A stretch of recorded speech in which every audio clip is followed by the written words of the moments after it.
going on, everybody? What started off as a pitch to Lucasfilm for an R-rated Star Wars film soon became Zack Snyder's latest sci-fi epic. It's a two-parter epic. We have a trailer now for the first part. It is called Rebel Moon, Part 1, A Child of Fire. Hits Netflix December the 22nd.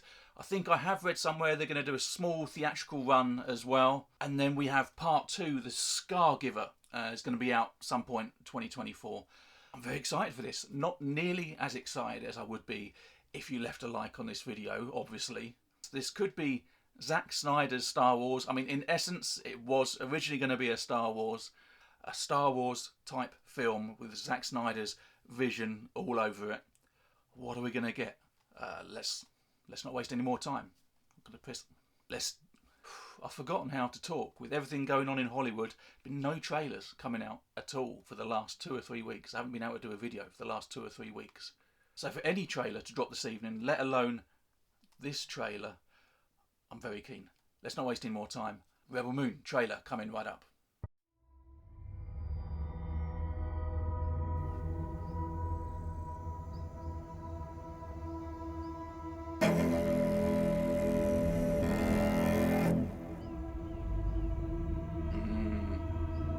Do you know the story of the Princess Issa?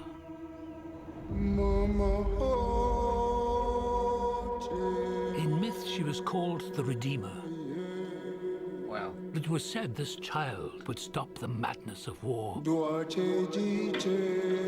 Hey. That she was to usher in a new age of peace and compassion. Anthony Hopkins.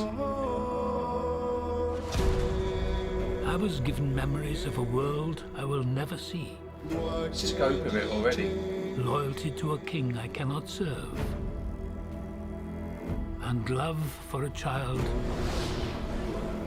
I could not save. How many different locations have we seen already just at the beginning of this trailer? Sophia Vitella. What do you think they want? Everything. I found her. Scargiver. She's the Scargiver. I am a child of war. I was taught that love is weakness.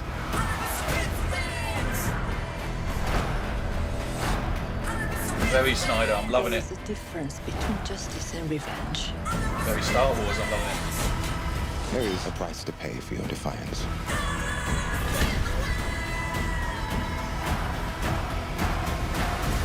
Shh. One moment.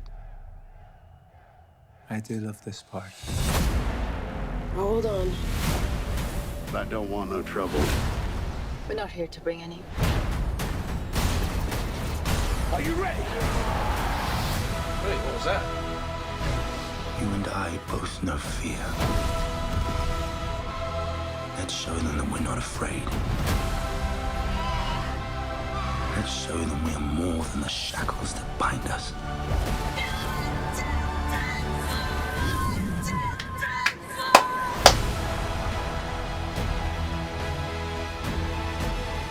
A king This looks is a man, amazing. and a man can fail. But a myth Has everything. is indestructible.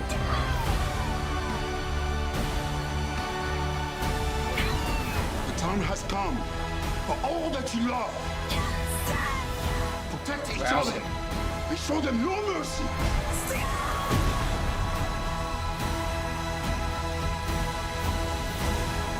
That symbol. It's going to be on t-shirts everywhere.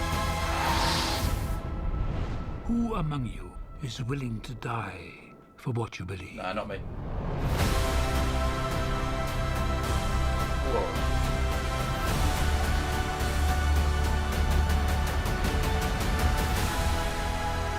Here we go, yeah. Oh, April the 19th. Wow. That was, how do they say, shit hot. Shit hot. Whoa. Ah, goosebumps, man.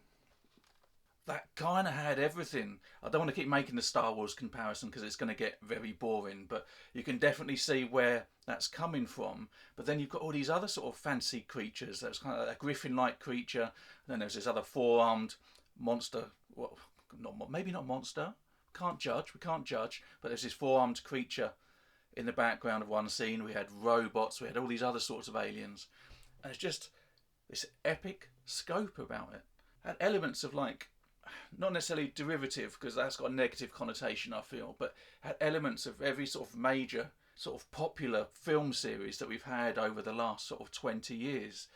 Again, you see this kind of dichotomy of these villagers, the people on this planet, with Sophie Botella's character, who is the Scargiver, it seems, growing up, and she looks like she was part of that big, I don't want to say imperial, but you know, that huge army there that's invading all these planets and blowing everything up. Their leader there, it's kind of very Nazi-like again, and kind of, again, we've got those parallels that you kind of got in the Star Wars series before. But this, like I said, I don't want to keep comparing it to Star Wars, so I will stop. This looks like something more, something deeper. It's not just kind of good and evil. And were they after her? Were they aware of her existence? It seemed like they were trying to track down the Scargiver. But that was just huge. It had everything that you'd kind of want and expect from a Zack Snyder film. Those visual flourishes, the slow-mo, of course. But just the music, just the epicness of that music with that scenery, that imagery.